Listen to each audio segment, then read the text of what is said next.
તો સુરતના પાંડેસરામાં નાના ભૂલકાઓના આરોગ્ય સાથે ચેડા થઈ રહ્યા છે. કેટલીક આંગણવાડીઓમાં એક્સપાયર્ડ અનાજ અપાયું હોવાનો પર્દાફાશ થયો છે. આંગણવાડીઓમાં એક્સપાયર્ડ જથ્થો તે પહેલા જ ખુલાસો થયો અને એપીએસ પર આંગણવાડી બહેનોએ એક્સપાયર્ડ જથ્થો સ્વીકારવાનો ઇનકાર કર્યો. ઘટના અંગે તાત્કાલિક બાળ વિકાસ યોજના કચેરીને જાણ કરાઈ અને એક્સપાયર્ડ જથ્થો ગોડાઉનમાં પરત લેવાની કાર્યવાહી શરૂ કરાઈ. ગોડાઉનમાંથી એપીએસ સુધી પહોંચેલો સ્ટોક જ એક્સપાયર્ડ હોવાનું સામે આવ્યું છે.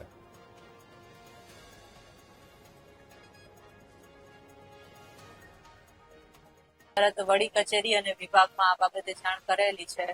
તેમજ ગોડાઉન મેનેજર સાથે અને એસડીએમ સર સાથે પણ આ બાબતની ચર્ચા થઈ છે અને કાર્યવાહી જથ્થો એટલો પરત લેવાની કાર્યવાહી છે એ હાલ ચાલી રહી છે.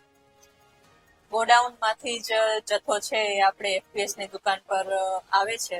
એફપીએસ ની દુકાન પરથી જથ્થો છે એ એક્સપાયર થયેલો મળેલો છે, માટે ગોડાઉનમાં એને પરત લેવા માટેની કાર્યવાહી છે.